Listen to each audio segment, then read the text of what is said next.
জয় বজরং বলি, ওম নমঃ শিবায়, গণপতি বাবা মৌরিয়া, বিশালাক্ষী, বিষ্ণু মাতা, রক্ষা কালী, জয় মাতা দি। Hello friends, welcome to Real Focus. আজকে আমরা এই ভিডিওতে আলোচনা করব বিভিন্ন বৈজ্ঞানিক যন্ত্রপাতি ও তাদের কাজগুলো। এগুলো কিন্তু খুব ইম্পর্ট্যান্ট। যারা কয়েকবার কম্পিটিটিভ এক্সাম দিয়েছো তারা খুব ভালো করে জানবে এইগুলো ইম্পর্ট্যান্ট কতটা। তো চলো ফ্রেন্ডস, আজকে এই ভিডিওতে বিভিন্ন বৈজ্ঞানিক যন্ত্রপাতি ও তাদের কাজগুলো সম্পর্কে আলোচনা করব। এখানে আমরা যতগুলো যন্ত্রপাতি আলোচনা করব সেগুলো সব প্রিভিয়াস ইয়ার কোশ্চেন পেপার থেকে নেওয়া, তাই সবগুলো ইম্পর্ট্যান্ট হবে। তো ভিডিওটি লাস্ট পর্যন্ত দেখতে থাকো, এগুলো তোমাদের খাতায় আবার নোট করে নিতে পারো। তো চলো ফ্রেন্ডস, ভিডিওতে যাওয়া যাক। ফার্স্ট হচ্ছে এখানে এল্টিমিটার। এল্টিমিটার যন্ত্র দেখতে এরকমই হয়। এল্টিমিটার যন্ত্রের সাহায্যে আমরা উচ্চতা মাপতে পারি, অর্থাৎ উচ্চতা মাপক যন্ত্রের নাম হচ্ছে এল্টিমিটার। এই যন্ত্রটি বিশেষভাবে এয়ারপ্লেনে লাগা থাকে উচ্চতা মাপার জন্য। যখন এয়ারপ্লেনটি উপরে আকাশে ওড়ে তখন সেই পৃথিবী থেকে সেই এরোপ্লেনের ডিস্টেন্সটি মাপা হয় এই অ্যালটিমিটারের সাহায্যে। নেক্সট হচ্ছে আমাদের অ্যামমিটার। অ্যামমিটার যন্ত্রটির সাথে আমরা পরিচয় হয়েছে আমাদের ক্লাস 10 স্ট্যান্ডার্ডে। অ্যামমিটার যন্ত্রের সাহায্যে আমরা তড়িৎ প্রবাহ মাত্রা মাপতে পারি, অর্থাৎ তড়িৎ প্রবাহের মাত্রা মাপক যন্ত্রের নাম হচ্ছে অ্যামমিটার। অ্যামমিটারকে আমরা বিভিন্ন সার্কিটের সঙ্গে সবসময় সিরিজে যুক্ত করি। এটি খুব ইম্পর্টেন্ট যে অ্যামমিটারকে আমরা সবসময় সিরিজে যোগ করি। অ্যামমিটারকে যদি আমরা সিরিজে না যোগ করি তাহলে অ্যামমিটারটি কাজ করতে ব্যর্থ হবে। নেক্সট হচ্ছে আমাদের অ্যাম্পলিফায়ার। অ্যাম্পলিফায়ার যন্ত্রের সাহায্যে আমরা কম তরঙ্গযুক্ত শব্দকে হাই তরঙ্গযুক্ত শব্দতে কনভার্ট করতে পারি। এক কথায় বলতে গেলে এর সাহায্যে ধ্বনি সম্প্রসারক করা হয়। অ্যাম্পলিফায়ার খুব বড় বড় বক্সের সেটআপে, আবার ছোট ছোট বক্সের সেটআপও পাওয়া যায়। তোমরা দেখবে যখনই কোনো নেতা বা মন্ত্রী ভাষণ দেয় সেই মাইকে খুব আস্তে বলেছে, কিন্তু আউটপুট আমরা স্পিকারের সাহায্যে অনেক জোরে পাই। সেই মাইকটি অ্যাম্পলিফায়ারের সাথে দেখবে যুক্ত থাকে, যার ফলে আমরা সেই আওয়াজটি অনেক জোরে শুনতে পাই স্পিকারের সাহায্যে। এটি কাজ হচ্ছে অ্যাম্পলিফায়ারের। নেক্সট হচ্ছে আমাদের অডিওমিটার। এই অডিওমিটার যন্ত্রের সাহায্যে আমরা কোনো ব্যক্তির কানে শোনার ক্ষমতা পরিমাপ করতে পারি। এক কথায় বললে শব্দের তীব্রতা পরিমাপকারী যন্ত্রের নামই হচ্ছে অডিওমিটার। এটি হসপিটালে দেখতে পাবে। যাদের খুব কম বয়সে কানে শুনতে পায় না তাদেরকে এই অডিওমিটার যন্ত্রের সাহায্যে টেস্ট করা হয় যে তাদের কানে শোনার ক্ষমতাটি কতটা কমেছে কি না। এই কানে শোনার ক্ষমতা কমেছে সেই কমাটি মাপার জন্য অডিওমিটার ব্যবহার করা হয়। নেক্সট হচ্ছে আমাদের ব্যারোমিটার। এটা আমরা প্রায় সবাই জানি যে ব্যারোমিটার যন্ত্রের সাহায্যে আমাদের কি করা হয়। তো ব্যারোমিটার যন্ত্রের সাহায্যে বায়ুর চাপ নির্ণয় করা হয়, যে বায়ুতে কতটা চাপ আছে কি না, বৃষ্টি হবে কি না, এর সাহায্যে নির্ণয় করা হয়। নেক্সট হচ্ছে বাইনোকুলার।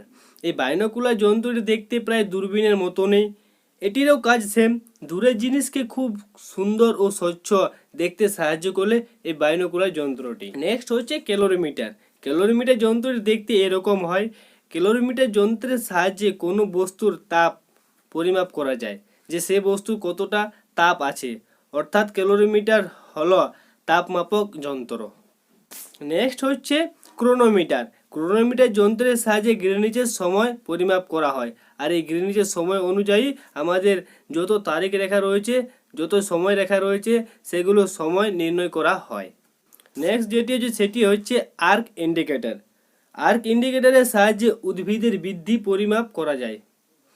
আর্ক ইন্ডিকেটর যন্ত্রটি দেখতে এরকমই হয়, আর এর সাহায্যে উদ্ভিদ বৃদ্ধি, অর্থাৎ যে উদ্ভিদের বাড়ন্ত অবস্থাটা পরিমাপ করা যায়।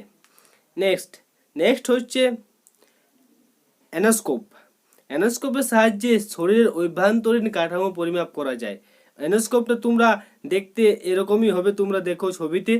যখন কোনো ব্যক্তির অ্যানোস্কোপি টেস্ট করা হয় তখন সেই ব্যক্তির মুখ দিয়ে একটি খুব পাতলা তারের মতো, যার অগ্রভাগে ক্যামেরা ও লাইট লাগানো থাকে। এই ক্যামেরাটি খুব পাওয়ারফুল হয়, অর্থাৎ খুব মেগাপিক্সেল হয়, যার সাহায্যে সম্পূর্ণ মানব শরীরের অভ্যন্তরীণ ফটো ও ভিডিও করা হয়। নেক্সট হচ্ছে ফ্যাডোমিটার। ফ্যাডোমিটার যন্ত্রের সাহায্যে সমুদ্রের গভীরতা পরিমাপ করা হয়। এটি এক প্রকারের সেন্সর যেটি মোবাইলেও দেওয়া থাকে।